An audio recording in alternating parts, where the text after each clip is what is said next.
कि शब्द दो बार आए, ठीक है, लेकिन दोनों बार शब्द के अर्थ। Hello students, today we will start what are the features of Indian agriculture. देखो ये चैप्टर 3 है, ठीक है। चैप्टर 3 में हम लोग ये पढ़ेंगे फीचर्स ऑफ इंडियन एग्रीकल्चर।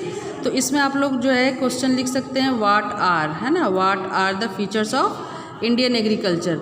तो देखो following are the principal features of Indian agriculture. पहला क्या है, low productivity. Productivity means output per hectare of land. It is extremely low in India compare to advanced nation in the world, है ना। तो देखिए आप लोग जितना भी उसका करंट डाटा आप लोग लिखिएगा उसमें आपको ज़्यादा मार्क्स मिलेगा, ठीक है। This data are very important. यदि राइस वीट में यदि आप ज़्यादा नहीं, इंडिया और वियतनाम का ही लिख सकते हैं, इंडिया और यूके का लिख सकते हैं, कोई भी दो डाटा यदि आप लिखते हैं तो उसमें आपको अच्छा खासा मार्क्स मिल सकता है, ठीक है। तो ये डाटा आप लोग अच्छे से देख लो। इंडिया का कितना था 3.6, चाइना का है 6.8, वियतनाम का है 5.8, वर्ल्ड एवरेज जो हो गया 4.5। तो इस तरह से आप जो 3 कंट्री का कंपैरिजन आप लोग अपने बुक से लिख सकते हैं। नेक्स्ट देखते हैं डिसगाइज्ड अनएम्प्लॉयमेंट। डिसगाइज्ड मीन्स होता है बच्चों छिपी हुई बेरोजगारी, ठीक है। इसको कहते हैं छिपी हुई, है ना, छिपी हुई बेरोजगारी कहते हैं। यानी कि एक लैंड में देखो ये किसान जिस तरह से काम कर रहा है, ठीक है, ये लैंड में किसान अकेला काम कर रहा है, साथ में इसका बीवी भी काम कर रही है, इसकी माता जी भी काम कर रही है, इनका भाई भी काम कर रहा है, लेकिन productivity of land is remains the same, क्योंकि वो लैंड लिमिटेड है, ठीक है, वो लैंड लिमिटेड है और जिस वजह से उसका प्रोडक्टिविटी सेम है, ठीक है। तो जिस वजह से इसका इनका जो प्रोडक्शन हो रहा है वो 2 लोगों का प्रोडक्शन है और 2 लोगों का अर्निंग्स है, but not of the wholes, ठीक है। तो इसमें हम लोग देखते हैं disguised unemployment is a situation. ये कभी कभी 1 मार्क्स में पूछा जाता है। Disguised unemployment is a situation of hidden unemployment. It occurs when the number of persons engaged on a piece of land is much higher than what is actual needed. यहाँ तक आप लोग को लिखना है।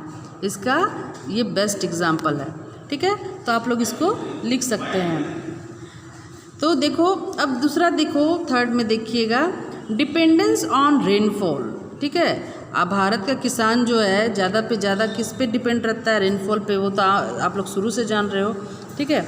तो agriculture in India is heavily dependent on rainfall, है ना। Accordingly crop production is highly uncertain. Good rainfall means good crop and bad rainfall means bad crop, है ना। बैड रेनफॉल मीन्स ऐसा नहीं कि बारिश ही नहीं हो रहा है, वो तो सूखा हो जाता है। Bad rainfall means excessive rainfall जो फ्लड और क्रॉप डिस्ट्रक्शन का कारण होता है। Volatile farm output leads to volatile farm income, consequently growth process fails to be stable. तो आप लोग को ये चीज़ अच्छे से लिखना है। यहाँ अनसर्टन तक ही आप लोगों को आंसर्स लिखनी है।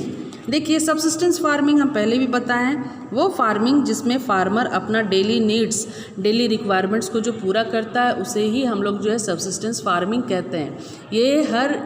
ये जो सबसिस्टेंस फार्मिंग है ये हर कंपटीशन में पूछा जाता है। यूपीएससी से लेकर के बड़े बड़े जितना भी एसएससी रेलवेज एग्ज़ाम्स होंगे सब में पूछा जाता है कौन सा किस टाइप की फार्मिंग जो है ना, किसान अपने जो है दिनचर्या को पूर्ण करने के लिए, है ना, किस तरह की कृषि का ये करता है। तो आंसर आप लोगों का सबसिस्टेंस फार्मिंग ही होगा। Farming in India is subsistence oriented. It means the primary objective of the farmer is to secure subsistence for his family. It is not to earn profit. वो बेचारा किसी भी तरह से उसको लाभ नहीं होता है। It implies that farming in India is not much commercial in nature. तो आप लोग ये भी लिख सकते हैं, ठीक है। अब देखिए लैक ऑफ मॉडर्न इनपुट्स, है ना। क्या सभी किसानों के पास ट्रैक्टर है? क्या सभी किसानों के पास जो है ट्यूबवेल है? नहीं है। बहुत सारे किसान जो है बैल और हल पे ही आज जो है कर रहे हैं, है ना, अपना कृषि। Modern inputs like chemical fertiliser, insecticide, pesticide are not judiciously used. It is because the bulk of farming population in India is extremely poor. Lack of modern inputs leads to low productivity and therefore backwardness. ये बहुत important point है जिसकी वजह से किसान जो है आज जो है हर तरह से पिछड़े पे आ रहा है.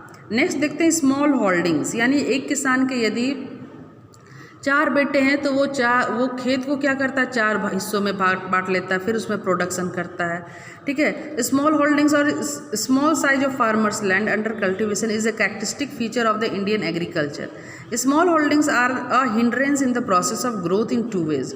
Mechanization of farming means use of machines becomes difficult and marginal farming continues to view farming as a source of subsistence rather than an enterprise for profit.